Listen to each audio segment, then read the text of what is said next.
जय श्री हरि। श्रीमद्भागवत महापुराणम नवमः स्कंधः अथ द्वाविंशोऽध्यायः। अब हम श्रीमद्भागवत महापुराण के नवे स्कंध में 22वां अध्याय सुनते हैं। इसमें हम पांचाल, कौरव और मगध देशीय राजाओं के वंश का श्रवण करेंगे।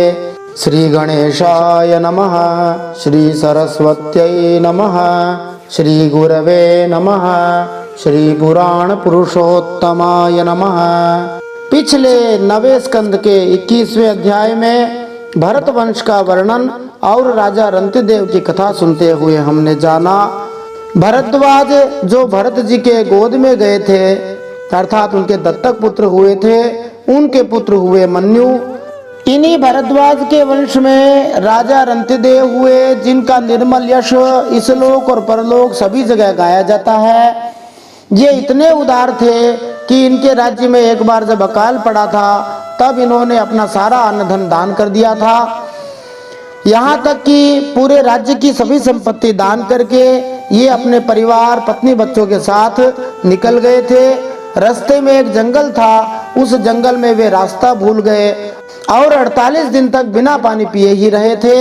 यद्यपि विज्ञान यह कहता है कि कोई मनुष्य 30 दिन 1 महीने तक लगभग बिना भोजन के जीवित रह सकता है, पानी के बिना तो केवल 7 ही दिन तक जीवित रह सकता है, परंतु यहाँ पर रंतिदेव महाराज 48 दिन तक प्यासे रहे।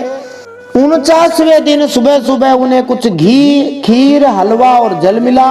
परिवार उनका बड़े संकट में था, भूख प्यास के मारे वे लोग कांप रहे थे। जैसे ही भोजन करना चाह रहे थे, भगवान ने परीक्षा के लिए एक ब्राह्मण के रूप में अतिथि को भेज दिया। रंतिदेव सब जगह हरिम सर्वत्र संपश्यन, भगवान श्री हरि का दर्शन करते थे, इसलिए उस अन्न को ब्राह्मण को दान में दे दिया, ब्राह्मण को भोजन करवा दिया। ब्राह्मण देवता भोजन करके चले गए। बाद में जैसे ही वे भोजन करने के लिए बैठे, एक दूसरा अतिथि आ गया, उसको भी कुछ भाग अन्न का दे दिया। फिर जैसे ही भोजन करने लगे, एक और अतिथि आ गया, कुत्तों को साथ लिए हुए। उसने कहा मैं बड़ा भूखा हूँ, तब उसको भी कुछ अन्न दे दिया। अंत में जब थोड़ा सा बचा था, केवल पीने का पानी ही बाकी रहा था, उस पानी को पीने का प्रयास जब कर रहे थे, उसी समय एक और चांडाला पहुंचा। उसने कहा मैं अत्यंत नीच हूँ, मुझे थोड़ा जल पिला दीजिए, नहीं तो मैं मर जाऊंगा। चांडाल की वह करुणापूर्ण वाणी, जिसके उच्चारण में भी अत्यंत वह कष्ट पा रहा था, रंतिदेव ने जब सुनी तब दया से उनका हृदय तप्त हो गया और उनके अमृतमय वचन निकले। 48 दिन तक भूखे रहने के बाद भी उनके वचन में कटुता नहीं आई। इन महापुरुषों से हमें सीखना चाहिए। और उन्होंने कहा मैं श्री भगवान से 8 सिद्धियों से युक्त परम गति भी नहीं चाहता, तो मोक्ष तो चाहते ही होंगे। अंत में कहा मुझे मोक्ष भी नहीं चाहिए, मैं तो केवल यही चाहता हूँ सारे प्राणियों के हृदय में स्थित हो जाऊं और उनका सारा दुख मैं ही सहन कर लूं, जिससे और किसी भी प्राणी को दुख न होने पाए। इस प्रकार हम देखते हैं कि रंतिदेव महाराज मानव समाज के वास्तविक कल्याण करता थे। केवल अपना ही हित नहीं देखते थे, वे अपने जीवन को सर्वस्व अर्पित करके भी किसी के प्राणों की रक्षा करने के लिए तैयार रहते थे। इस प्रकार रंतिदेव ने बचा हुआ जल भी उस चांडाल को दे दिया। यद्यपि जल के बिना वे स्वयं भी मर रहे थे, फिर भी स्वभाव से ही उनका हृदय इतना दया से भरा था कि वे अपने को रोक न सके। ऐसे महापुरुषों के धैर्य की भी कोई सीमा होती है। ये अतिथि वास्तव में भगवान की रची हुई माया के ही विभिन्न रूप थे। श्री भगवान ही कभी कभी परीक्षा लेने आते हैं। जब परीक्षा में रंतिदेव बहुत अच्छे नंबरों से पास हुए, सफल हो गए, तब त्रिभुवन स्वामी ब्रह्मा जी, भगवान श्री विष्णु और भगवान शंकर प्रकट हुए। उन्होंने कहा आप हमसे वरदान मांग लीजिए। रंतिदेव ने केवल उन्हें प्रणाम किया। उन्होंने तो अपने मन को भगवान में पूरी तरह से तन्मय कर दिया, कुछ भी नहीं मांगा। यहाँ हम एक ऐसे राजा का चरित्र देखते हैं जैसा लोक में कहीं देखने को नहीं मिलता, परंतु हमारे राजस्थान की भूमि का एक सौभाग्य है। इसी राजस्थान के चूरू जिले के अंदर गीता प्रेस गोरखपुर के संस्थापक परम श्रद्धेय सेठ जी श्री जयदयाल जी गोविंद का उत्पन्न हुए थे। जैसा चरित्र राजा रंतिदेव का था, वैसा ही चरित्र सेठ जी श्री जयदयाल जी गोविंद का था। कहते हैं जब सेठ जी को भगवान श्री विष्णु ने दर्शन दिए थे तो भगवान श्री विष्णु ने सेठ जी से वरदान मांगने के लिए कहा था। सेठ जी ने अपने लिए कुछ भी नहीं मांगा। उन्होंने कहा आप सबका कल्याण कर दीजिए, सबको अपने धाम में ले चलिए। भगवान ने कहा सब लोगों ने इतने पाप किए हुए हैं, उनको कैसे लेके चला जाऊं। तब सेठ जी ने कहा था कि आप तो सर्वसमर्थ हैं, आपने वरदान मांगने के लिए कहा तो अब पूरा कीजिए। भगवान ने कहा जिन लोगों को कल्याण तुम करना चाह रहे हो उनके पाप इतने ज्यादा हैं, उनको कौन भोगेगा।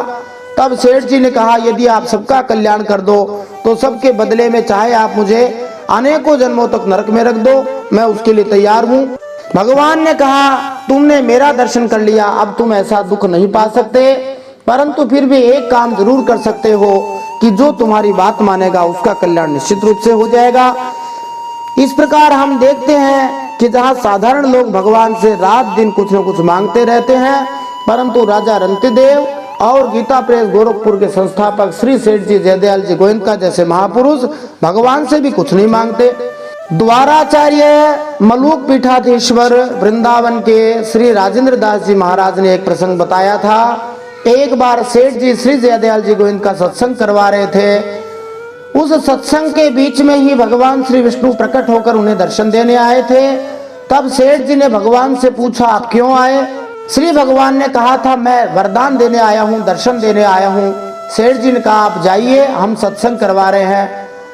भगवान दर्शन देने आए, तब भी सेठ जी ने भगवान से कुछ नहीं मांगा।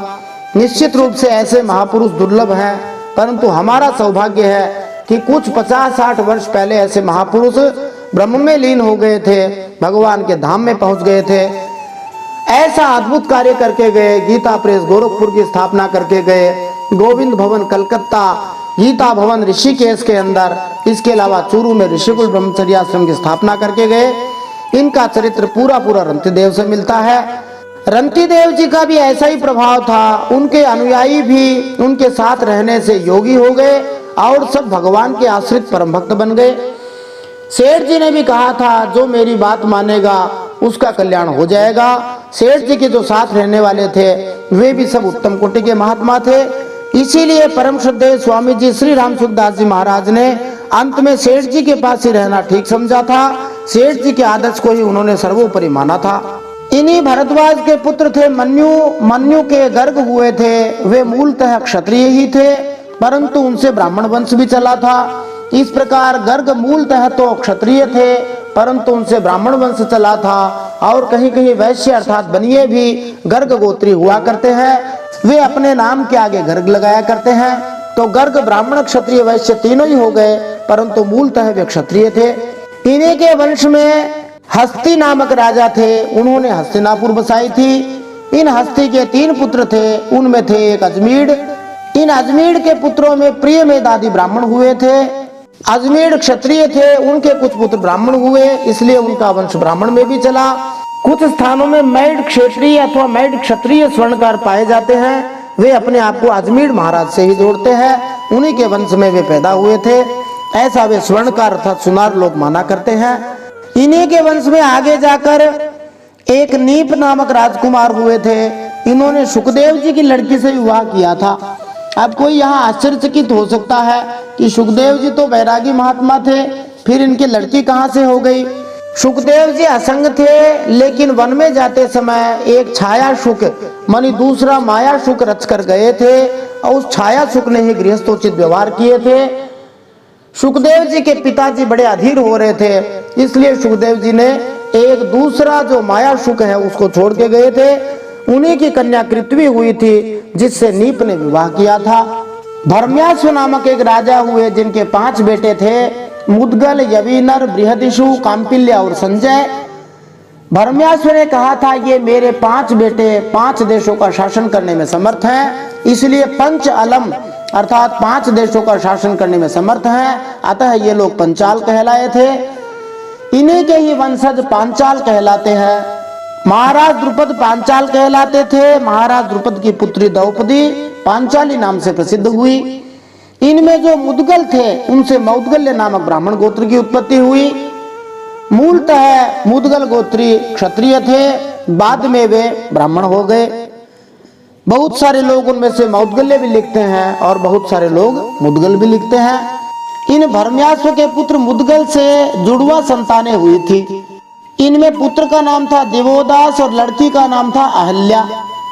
तो ये मुद्गल ब्राह्मण हो गए, इसलिए इनकी जो बेटी थी अहल्या, उसका विवाह महर्षि गौतम से हुआ था, जिनका वर्णन रामचरितमानस में, रामायण आदि में आता है, जहां पर गौतम ऋषि ने अपनी पत्नी अहल्या को पत्थर की होने का शाप दे दिया था। बाद में भगवान श्री रामचंद्र जी के चरण रथ के स्पर्श से अहिल्या वापस स्त्री में परिवर्तित हो गई थी, उसका कल्याण हो गया था। इन्हीं गौतम और अहिल्या के पुत्र थे महाराज जनक के कुलगुरु शतानंद जी। शतानंद के पुत्र शरद्वान हुए थे। एक दिन उर्वशी को देखने से शरद्वान का वीर्य मूंज के झाड़ पर गिर पड़ा। उससे एक शुभ लक्षण वाले पुत्र और पुत्री का जन्म हुआ। महाराज शंतनु की उस पर दृष्टि पड़ गई। वे उधर शिकार खेलने गए हुए थे। उन्होंने दयावश उन दोनों बच्चों को उठा लिया। उनमें जो लड़का था उसका नाम रखा कृपाचार्य, जो लड़की थी उसका नाम रखा कृपी। यह कृपी द्रोणाचार्य की पत्नी हुई थी, इसीलिए कृपाचार्य आजीवन महाराज शंतनु और इनके वंश की रक्षा करने के लिए सदा तैयार रहते थे। अब हम श्रीमद् भागवत महापुराण के 9वें स्कंद के 22वें अध्याय में पांचाल, कौरव और मगध देशीय राजाओं के वंश का वर्णन सुनते हुए इन प्रश्नों के उत्तर प्राप्त कर सकते हैं। हमारे पुराण भागवत आदि में जो प्रश्न पूछे गए हैं वे बड़े उपयोगी हैं। इन प्रश्नों को प्रतियोगिताओं में और केबीसी अर्थात कौन बनेगा करोड़पति जैसे खेलों के अंदर पूछा गया है। जिन लोगों को इतिहास संस्कृति का ज्ञान था उन लोगों ने लाखों रुपए इसका फायदा भी लिया है। वे प्रश्न कौन कौन से हैं हम देखते हैं। द्रौपदी किसकी पुत्री थी? पांचाल और पांचाली कौन थे? कुरुक्षेत्र के स्वामी कौन है?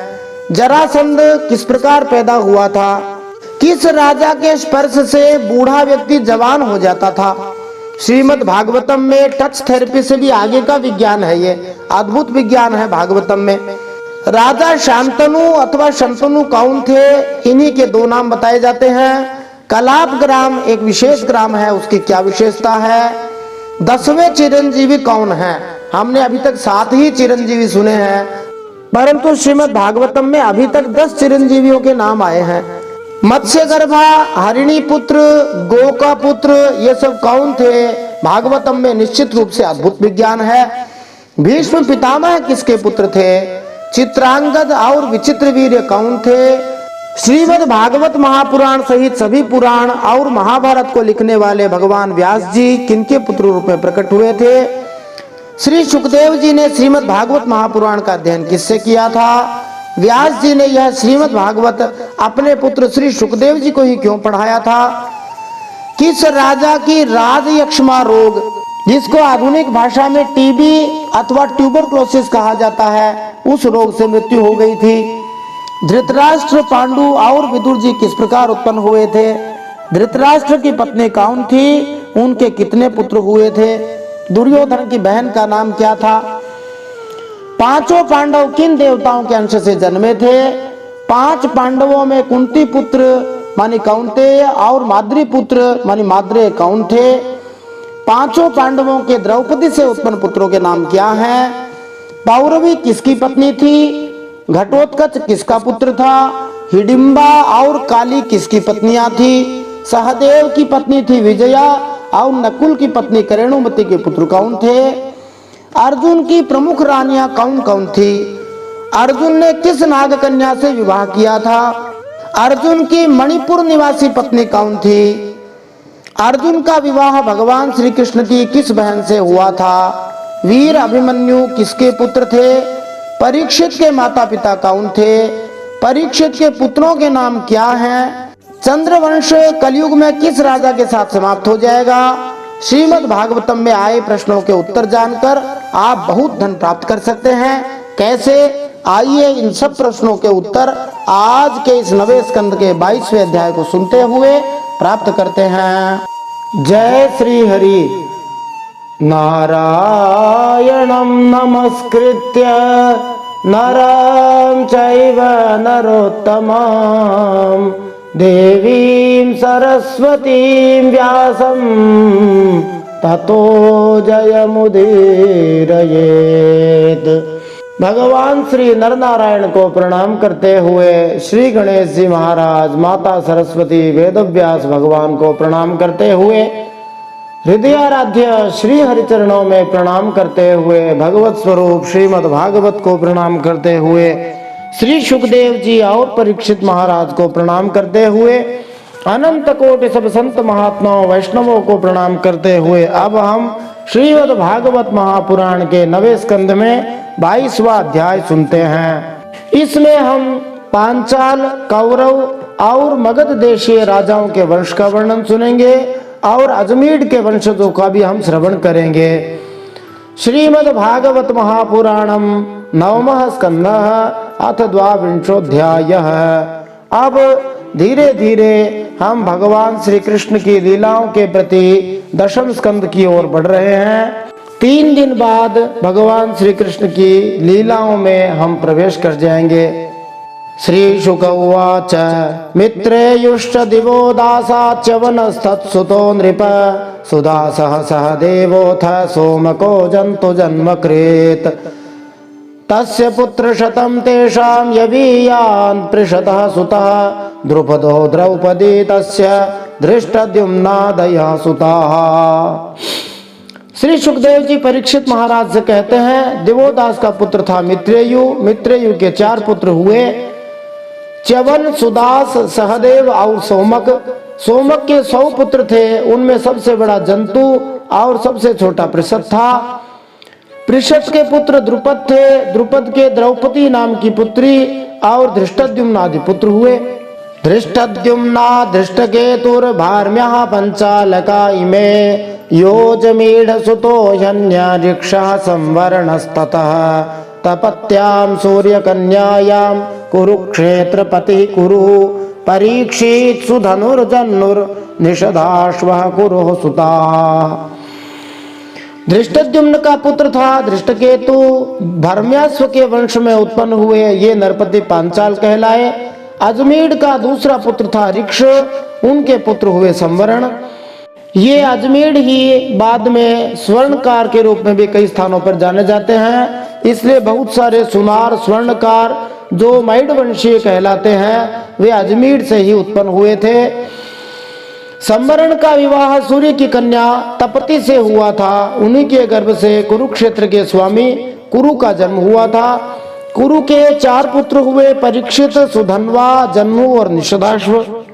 सुहोत्रो भूत सुधनुषश्च्यवनोऽथ ततः कृति वसुस्तस्यो परिचरो बृहद्रथ मुखास्ततः कुशाम्ब मत्स्य प्रत्यग्र चेदीपाद्याश्च चेदीपाः बृहद्रथात् कुशाग्रो भू दृषभस्तस्य तत्सुतः जज्ञे सत्यहितोपत्यं पुष्पवांस्तत्सुतो जहुः अन्यस्यां चापि भार्यायां शकले 2 बृहद्रथात्। सुधनवा से सुहोत्र, सुहोत्र से च्यवन, च्यवन से कृति, कृति से उपचरी वसु, उपचरी वसु से बृहद्रथ आदि कई पुत्र हुए। उनमें बृहद्रथ, कुशाम्ब, मत्स्य, प्रत्यग्र और चेदीपादी चेदी देश के राजा हुए। बृहद्रथ का पुत्र था कुशाग्र, कुशाग्र का ऋषभ, ऋषभ का सत्यहित, सत्यहित का पुष्पवान और पुष्पवान के जहु नामक पुत्र हुआ। बृहद्रथ की दूसरी पत्नी के गर्भ से एक शरीर के 2 टुकड़े उत्पन्न हुए। वे 2 टुकड़े कौन थे? तो कहते हैं, ते मात्रा बहिरुत्सृष्टे जरया चाभिसन्धिते जीव जीवेति क्रीडन्त्या जरासन्धो भवत्सुतः ततश्च सह देवो भूत् सोमापिर्यच्छ्रुतस्रवाः परीक्षिदनपत्यो भूत् सुरथो नाम जाह्नवः। बृहद्रथ की दूसरी पत्नी के गर्भ से एक शरीर के जो 2 टुकड़े उत्पन्न हुए थे उन्हें माता ने बाहर फेंकवा दिया। तब जरा नाम की एक राक्षसी थी जो मरे हुए बच्चों को जीवित करते हैं, इस प्रकार के जो काम करते हैं वे चुड़ैल होती हैं। उस राक्षसी ने कहा जियो जियो, इस प्रकार कहकर खेल खेल में इन दोनों टुकड़ों को जोड़ दिया। उसी से उस बालक का नाम हुआ जरासंध, क्योंकि जरा नाम की राक्षसी ने उसे संध में जोड़ दिया था। जरासंध का सहदेव, सहदेव का सोमापी, सोमापी का पुत्र हुआ श्रुतश्रवा, कुरु के ज्येष्ठ पुत्र परीक्षित के कोई संतान न हुई। जन्नू का पुत्र था सुरथ। इस जरासंध का भगवान श्री कृष्ण के साथ 17 बार युद्ध हुआ था। अंत में भीमसेन के हाथों भगवान श्री कृष्ण ने इसका वध करवाया था। ततो विदुरथस्तस्मात् सार्वभौमस्ततो भवत् जयसेनस्तत्तनयो राधिको तो युतो यभूत् ततश्च क्रोधनस्तस्मात् देवातिथिरमुष्य च ऋष्यस्तस्य दिलीपो भूत् प्रतीपस्तस्य चात्मजः। सूरत का विदुरथ, विदुरथ का सार्वभौम, सार्वभौम का जयसेन, जयसेन का राधिका, राधिका का पुत्र हुआ आयुध। श्रीमद् भागवतम में राधा राधिका शब्द राधिका के लिए नहीं आया, अप्रत्यक्ष रूप से आया है। यहाँ पर राधिका नाम आया है, लेकिन वो श्री राधा जी भगवान कृष्ण के साथ है, उनका नाम नहीं है ये राधिका दूसरी है। आयुध का क्रोधन, क्रोधन का देवातिथि, देवातिथि का ऋष्य, ऋष्य का दिलीप, दिलीप का प्रतीप हुआ। ये सब वंशज हैं। इन्हीं में आगे जाकर कौन कौन से राजा होंगे जिनसे भगवान श्री कृष्ण प्रकट होंगे। देवापि संतनुस्तस्य बाल्लीका इति चात्मजाः पितृराज्यं परित्यज्य देवापिस्तु वनं गतः अभवत् शन्तनु राजा प्राङ्महाभिषसंगितः यम यम कराभ्याम स्पृशते जीर्णम यौवनमेति सह। प्रतीप के 3 पुत्र थे, देवापि, शंतनु और बाल्लीक। देवापि अपना पैतृक राज्य छोड़कर वन में चला गया, इसलिए उसके छोटे भाई शंतनु राजा हुए। पूर्व जन्म में शंतनु का नाम महाभीष था। महाभीष का अर्थ होता है बहुत बड़ा वैद्य, समझो। इस जन्म में भी वे शंतनु अपने हाथों से जिसे छू देते थे वह बूढ़े से जवान हो जाता था। फिर से एक अद्भुत विज्ञान का उदाहरण यहाँ देखने को मिल रहा है। पहले च्यवन ऋषि को अश्विनी कुमारों ने विशेष रसायन पिला करके, विशेष रसायन में स्नान करवा करके युवा कर दिया था, परंतु शंतनु उनसे एक कदम आगे थे। उनके हाथों में ऐसी शक्ति थी जो बूढ़े को जवान कर देता था। इसी को आजकल बहुत सारे स्थानों पर टच थेरेपी नाम से कहा जाता है। यद्यपि वर्तमान जो टच थेरेपी है वो किसी रोगी को ठीक कर सकती है, सांत्वना दे सकती है, परंतु युवा करने वाली टच थेरेपी अभी तक कहीं भी विकसित नहीं हुई है, परंतु भारत के अंदर विकसित थी। पुराणों में इस बात की कथा हमें मिलती है। शांतिमाप्नोति चैवाग्र्यां कर्मणा तेन शन्तनुः समाद्वादश तद्राज्ये नववर्ष यदा विभुः शन्तनुर्ब्राह्मणैरुक्तः परिवेत्तायमग्रभूत् राज्यं देयग्रजायाशु पुरराष्ट्र विवृद्धये। तो जिसे शंतनु छू देते थे उसे परम शांति मिल जाती थी। ये भी एक टच थेरेपी का उदाहरण है, युवा भी हो जाता था। इसी करामात के कारण इंद्र राजा का नाम शंतनु हुआ। तो शम का अर्थ हुआ शांति और तनु मतलब शरीर, जो सबके शरीरों के अंदर शांति उत्पन्न कर दे, इसलिए इनका नाम हो गया शंतनु। एक बार शंतनु के राज्य में 12 वर्ष तक इंद्र ने वर्षा नहीं की। इस पर ब्राह्मणों ने शंतनु से कहा कि तुमने अपने बड़े भाई देवापि से पहले ही विवाह, अग्निहोत्र और राजपद को स्वीकार कर लिया है, इसलिए तुम परिवेता हो, इसी से तुम्हारे राज्य में वर्षा नहीं होती है। अब यदि तुम अपने नगर और राष्ट्र की उन्नति चाहते हो तो जल्दी से जल्दी अपने बड़े भाई को राज्य वापस दे दो। परिवेता कौन है तो उसके बारे में बताया जाता है, जो पुरुष अपने बड़े भाई के रहते हुए उससे पहले ही विवाह और अग्निहोत्र का सहयोग करता है उसे परिवेता जानना चाहिए। उसका बड़ा भाई परिवित्ति कहलाता है। दाराग्निहोत्र संयोगम कुरुते योग्रजे स्थिते परिवेत्ता स विज्ञेयः परिवित्तिस्तु पूर्वजः। अपने बड़े भाई के होते हुए कोई न तो राजा बन सकता है, न अग्निहोत्र यज्ञ संपन्न कर सकता है, न विवाह कर सकता है, अन्यथा वह परिवेता अर्थात छीनने वाला कहलाता है, अतः दोषमय है। एवं मुक्तो द्विजैर्ज्येष्ठं छन्दयामास सोऽब्रवीत् तन्मन्त्री प्रहितैर्विप्रैर्वेदाद् विभ्रंशितो गिरा वेदवादातिवादान् वै तदा देवो ववर्षः देवापिर्योगमास्थाय कलापग्राममाश्रितः। जब ब्राह्मणों ने शंतनु से इस प्रकार कहा तब उन्होंने वन में जाकर अपने बड़े भाई देवापि से राज्य स्वीकार करने का अनुरोध किया कि आप ही इस राज्य को ले लीजिए। परंतु शंतनु के मंत्री अश्मरात ने पहले से ही उनके पास कुछ ऐसे ब्राह्मण भेज दिए थे। शंतनु के बड़े भाई जी के पास, जो वेद को दूषित करने वाले वचनों से देवापी को वेद मार्ग से विचलित कर चुके थे। इसका फल यह हुआ कि देवापी वेदों के अनुसार गृहस्थाश्रम स्वीकार करने की जगह गृहस्थाश्रम में निंदा करने लग गए। इसलिए वे राज्य के अधिकार से वंचित हो गए और तब शंतनु के राज्य में वर्षा हुई। देवापी इस समय भी योग साधना कर रहे हैं और योगियों के प्रसिद्ध निवास स्थान कलाप ग्राम में रहते हैं। सोमवंशे कलौ नष्टे कृतादौ स्थापयिष्यति बाल्लीकात् सोमदत्तो भूद् भूरिर्भूरिश्रवास्ततः शनश्च शन्तनोरासीत् गंगायां भीष्मात्मवान् सर्वधर्मविदां श्रेष्ठो महाभागवतः कविः। जब कलयुग में चंद्रवंश का नाश हो जाएगा तब सतयुग के आरंभ में वे देवापी ही फिर से सोमवंश की स्थापना करेंगे। शंतनु के छोटे भाई बाली का पुत्र हुआ सोमदत्त। सोमदत्त के 3 पुत्र हुए, भूरी, भूरिश्रवा और शल। शंतनु के द्वारा गंगा जी के गर्भ से नैष्ठिक ब्रह्मचारी पितामह भीष्म का जन्म हुआ। वे समस्त धर्म यज्ञों के सिरमौर, भगवान के परम प्रेमी भक्त और परम ज्ञानी थे।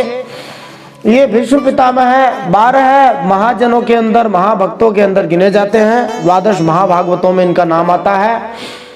वीरयूथाग्रणीर्येन रामोऽपि युधितोषितः शन्तनोर्दाश कन्यायां जज्ञे चित्रांगदः सुतः चित्रवीर्यश्चावरजो नाम्ना चित्रांगदो हतः यस्यां पराशरात् साक्षात् अवतीर्णो हरिः कला वेदगुप्तो मुनिः कृष्णो यतोऽहमिदमध्यगाम् हित्वा स्वशिष्यान् पैलादीन् भगवान् बादरायणः। भीष्म पितामह संसार के समस्त वीरों के अग्रगण्य नेता थे। औरों की तो बात ही क्या, उन्होंने अपने गुरु भगवान परशुराम जी को भी युद्ध में संतुष्ट कर दिया था। शंतनु के द्वारा दाशराज की कन्या के गर्भ से 2 पुत्र हुए, चित्रांगदा और विचित्रवीर्य।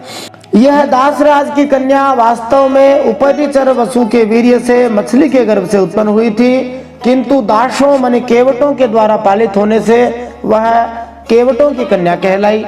यह सत्यवती ही मछली के गर्भ से पैदा होने के कारण मत्स्य गर्भा कहलाई और इसका नाम सत्यवती था। भगवान परशुराम जी तथा विष्णुदेव के बीच जो युद्ध हुआ था वह काशीराज की 3 कन्याओं, जिनके नाम अंबिका, अंबालिका और अंबा को लेकर हुआ था। क्योंकि भीष्मदेव ने अपने भाई विचित्रवीर्य के लिए इन 3 कन्याओं का अपहरण किया था। अंबा ने सोचा था कि भीष्मदेव उससे विवाह कर लेंगे, इसलिए वह उन पर अनुरक्त हो गई, प्रेम करने लग गई। लेकिन भीष्म पितामह ने तो ब्रह्मचर्य का व्रत ले रखा था, इसलिए भीष्म पितामह ने विवाह करने से मना कर दिया। फलतः अंबा भीष्म पितामह के सैन्य गुरु परशुराम भगवान के पास गई, जिन्होंने भीष्म पितामह से कहा कि वह उसके साथ विवाह कर ले, किंतु भीष्म पितामह ने अपने प्रतिज्ञा को देखकर मना कर दिया। फिर परशुराम भगवान ने भीष्म पितामह से युद्ध किया ताकि वह विवाह करना स्वीकार कर ले, लेकिन परशुराम भगवान एक प्रकार से हार गए अथवा संतुष्ट हो गए। सर्वत्र विजयमिच्छेद पुत्रात् शिष्याद् इच्छेद पराजयम। प्रत्येक व्यक्ति सब जगह विजय प्राप्त करना चाहता है, परंतु अपनी संतान से, अपने शिष्य से हारने में व्यक्ति को गौरव अनुभव होता है। प्रत्येक व्यक्ति सोचता है कि उसका बेटा अथवा उसका शिष्य उससे ज्यादा पढ़ा लिखा, ज्यादा विद्वान, ज्यादा नाम कमाने वाला हो। महाराज शंतनु और सत्यवती के 2 पुत्र हुए थे, चित्रांगद और विचित्रवीर्य। इनमें चित्रांगद को उसी नाम वाले अर्थात चित्रांगद नामक गंधर्व ने मार डाला था। इसी दासराज की कन्या सत्यवती से पराशर जी के द्वारा सुखदेव जी के पिता व्यास भगवान के कलावतार प्रकट हुए थे, जिनको श्री कृष्ण द्वैपायन व्यास जी इन नामों से जाना जाता है। व्यास जी ने वेदों की रक्षा की थी, इसलिए उनका नाम वेदव्यास हो गया। हे परीक्षित, सुखदेव जी कहते हैं मैंने उन्हीं अपने पिता व्यास देव से इस श्रीमद् भागवत महापुराण का अध्ययन किया था। यह पुराण परम गोपनीय है, अत्यंत रहस्यमय है, इसीलिए मेरे पिता भगवान व्यास जी ने अपने पहलादि शिष्य को इसका अध्ययन नहीं कराया, मुझे ही इसके योग्य अधिकारी समझा, इसलिए मुझे पढ़ाया। मह्यम पुत्राय शांताय परम गुह्यम इदम जगऊ विचित्र वीर्योथो वाह काशीराज सुते बलात् स्वयं वरादुपानीते अंबिका अंबालिके उभे तयोरासक्त हृदयो गृहीतो यक्ष्मणामृतः। तो सुखदेव जी को व्यास जी ने भागवत इसलिए पढ़ाई थी क्योंकि सुखदेव जी वास्तव में उसके अधिकारी थे। एक तो सुखदेव जी कहते मैं उनका बेटा था, दूसरे शांति आदि गुण भी मुझमें विशेष रूप से थे। शंतनु के दूसरे बेटे विचित्रवीर्य ने काशीराज की 2 कन्याओं अंबिका और अंबालिका से विवाह किया था। उन दोनों को भीष्म जी स्वयंवर से बलपूर्वक ले आए थे। विचित्रवीर्य अपनी दोनों पत्नियों में इतना आसक्त हो गया था कि उसे राजयक्ष्मा रोग हो गया था और उसकी मृत्यु हो गई थी। भारतीय संस्कृति में कोई भी नाम बिना अर्थ वाला नहीं होता है।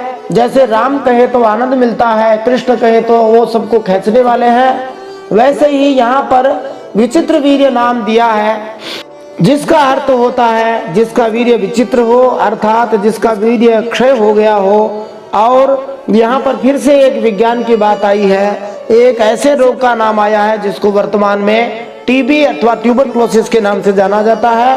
प्राचीन समय में इसको राजयक्ष्मा कहा जाता था। यह रोग प्रायः राजाओं को हुआ करता था। राजा लोग बहुत सारी स्त्रियों में, रानियों में आसक्त रहते थे, तो कहा जाता है अतिक्षयात क्षयो भवति। बहुत ज्यादा जब क्षय हो जाता है उसको क्षय रोग अथवा राजयक्ष्मा अथवा यक्ष्मा अथवा टीबी नाम से जाना जाता है। इसलिए जिसको इस बीमारी से बचना हो उस पुरुष को विशेष रूप से अपने वीर्य को संरक्षित रखना चाहिए। प्राचीन समय में यह भी एक कारण इस बीमारी के लिए हुआ करता था। क्षेत्रे प्रजस्य वै भ्रातुर्मात्रोक्तो बादरायणः धृतराष्ट्रं च पाण्डुं च विदुरं चाप्यजीजनात् गान्धार्यां धृतराष्ट्रस्य जज्ञे पुत्रशतं नृपा तत्र दुर्योधनो ज्येष्ठो दुःशला चापि कन्यका।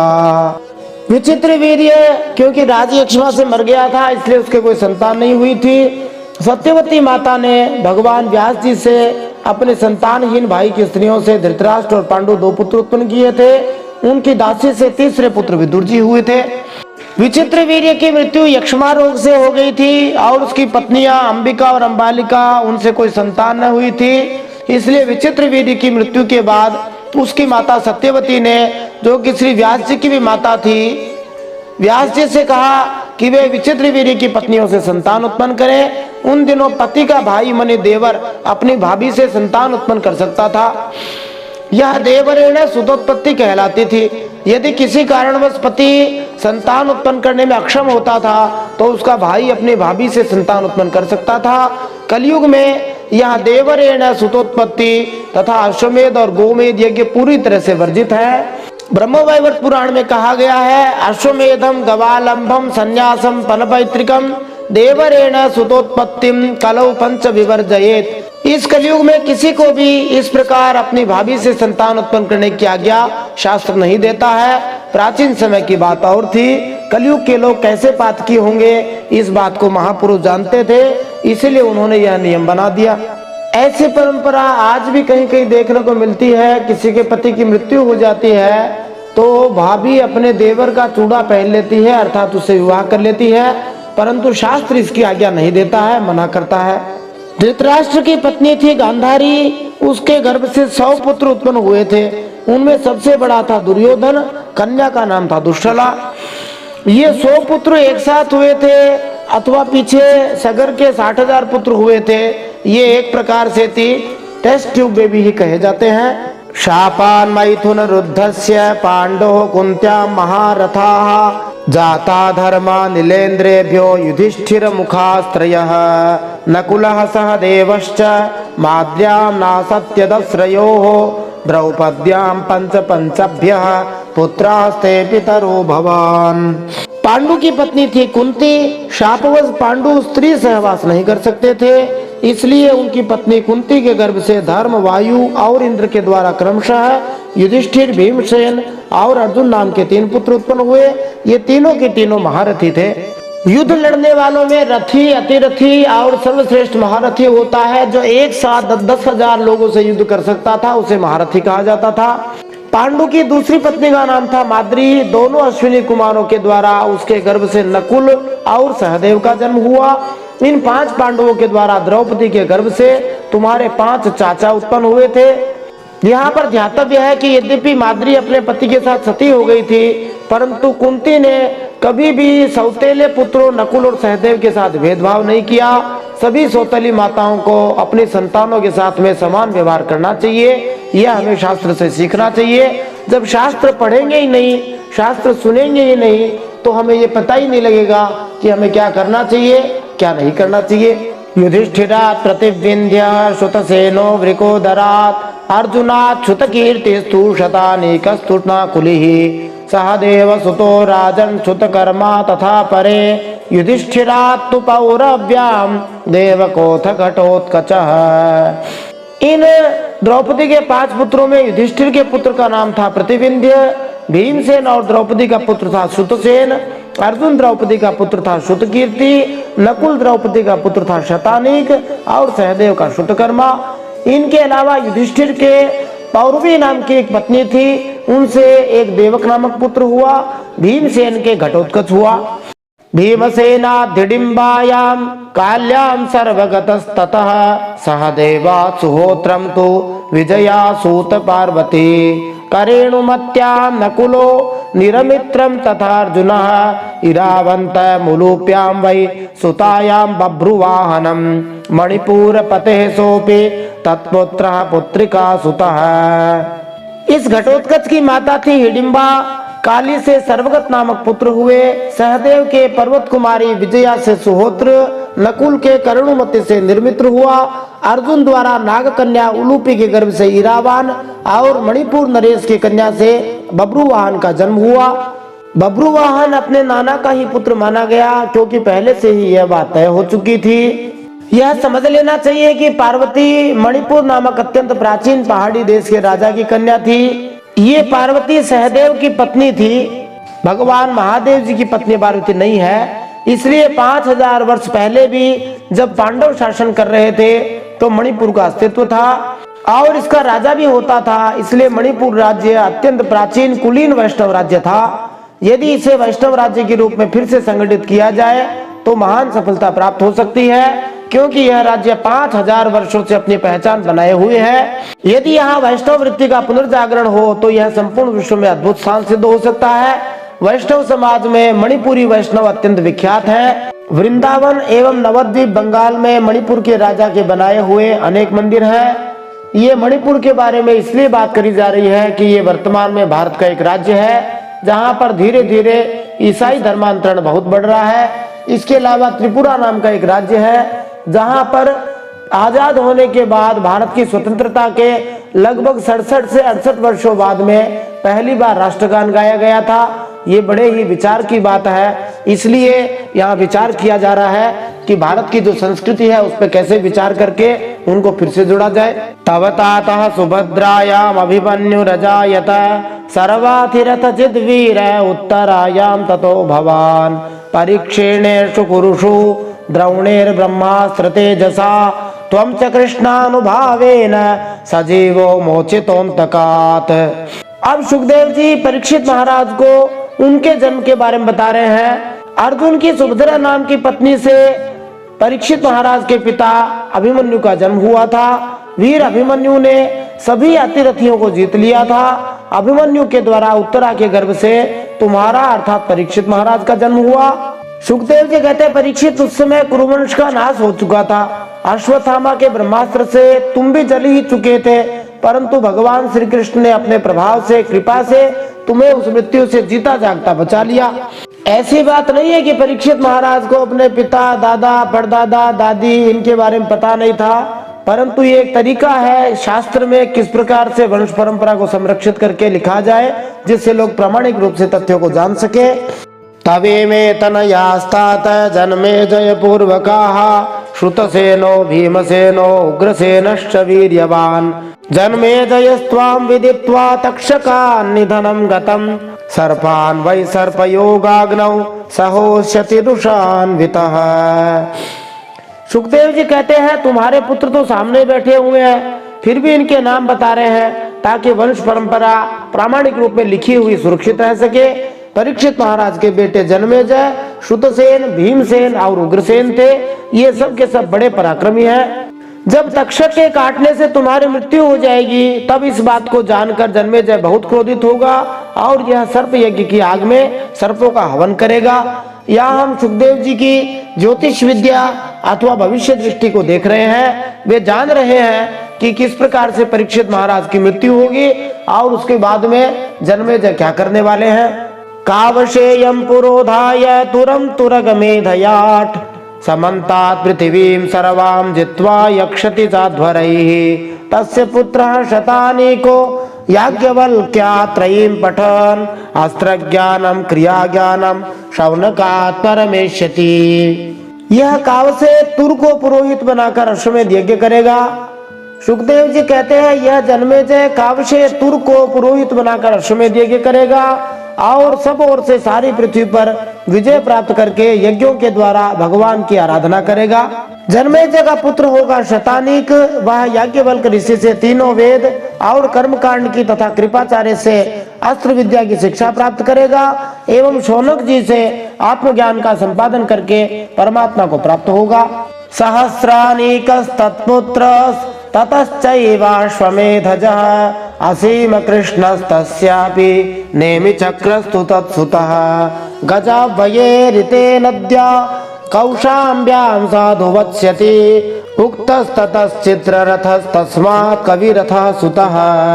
शतानीक का सहस्रानीक, सहस्रानीक का अश्वमेधज, अश्वमेधज का असीम कृष्ण का पुत्र होगा नेमि चक्र। जब हस्तिनापुर गंगा जी में बह जाएगा तब वह कौशाम्बीपुरी में सुखपूर्वक निवास करेगा। इस हस्तिनापुर को ही वर्तमान में दिल्ली के रूप में जाना जाता है। नेमि चक्र का पुत्र होगा चित्ररथ, चित्ररथ का कविरथ।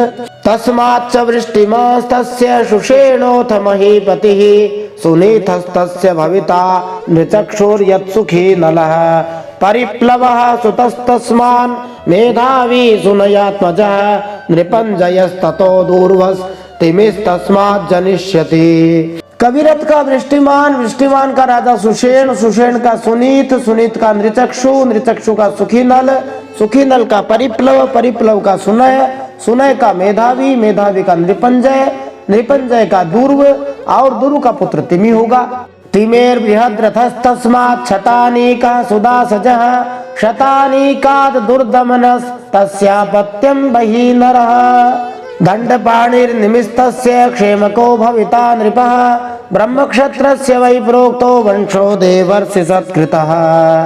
तिमि से बृहद्रथ, बृहद्रथ से सुदास, सुदास से शतानीक, शतानीक से दुर्दमन, दुर्दमन से वही नर, वही नर से दंडपाणी, दंडपाणी से निमि, निमि से राजा क्षेमक का जन्म होगा। इस प्रकार मैंने तुम्हें ब्राह्मण और क्षत्रिय दोनों के उत्पत्ति स्थान सोमवंश का वर्णन सुनाया। बड़े बड़े देवता और ऋषि इस सोमवंश का, चंद्रवंश का सत्कार करते हैं। क्षेमकं प्राप्य राजानं संस्थां प्राप्स्यति वै कलौ अथ मागध राजानो भवितारो वदामि ते भविता सह देवस्य मार्जारीर्यच्छुतस्रवाः ततो युतायुस्तस्यापि निरमित्रोऽथ तत्सुतः। यह चंद्रवंश कलयुग में राजा क्षेमक के साथ समाप्त हो जाएगा। ये अंतिम राजा होंगे। अब मैं भविष्य में होने वाले मगध देश के राजाओं का वर्णन सुनाता हूँ। यह मगध देश ही बिहार है। जरासंध के पुत्र सहदेव से मार्जारी, मार्जारी से शुतश्रवा, शुतश्रवा से आयुतायु, आयुतायु से निरमित्र नामक पुत्र होगा। सुनक्षत्रः सुनक्षत्राद् बृहत्सेनोऽथ कर्मजित् ततः श्रितञ्जयाद् विप्रः शुचिस्तस्य भविष्यति क्षेमोऽथ सुव्रतस्तस्माद् धर्मसूत्रः शमस्ततः द्युमत्सेनोऽथ सुमतिः सुबलो जनिता ततः सुनीतः सत्यजिदथ विश्वजिद् यद्रिपुञ्जयः बार्हद्रथाश्च भूपाला भाव्यः साहस्रवत्सरम्। निरमित्र के सुनक्षत्र, सुनक्षत्र के बृहत्सेन, बृहत्सेन के कर्मजित, कर्मजित के शितंजय, शितंजय के विप्र, विप्र के पुत्र होंगे शुचि, शुचि के क्षेम, क्षेम के सुव्रत, सुव्रत के धर्मसूत्र, धर्मसूत्र के शम, शम के द्युमत्सेन, द्युमत्सेन के सुमति, सुमति के सुबल नामक पुत्र होंगे। सुबल का सुनीत, सुनीत का सत्यजित, सत्यजित का विश्वजित, विश्वजित का पुत्र रिपुंजय होगा। ये सब बृहद रथ वंश के राजा होंगे। इनका शासन काल 1000 वर्ष के भीतर ही होगा। श्रीमद् भागवत महापुराण की जय। परम सत्य श्री हरि की जय। इति श्रीमद् भागवते महापुराणे पारमहंस्यां संहितायां नवमस्कन्धे 22 अध्यायः। श्रीमन नारायणार्पणमस्तु। इस प्रकार श्रीमद् भागवत महापुराण परमहंसों की संहिता 9वें स्कंध में 22वां अध्याय भगवान श्री नारायण के चरणों में समर्पित हो।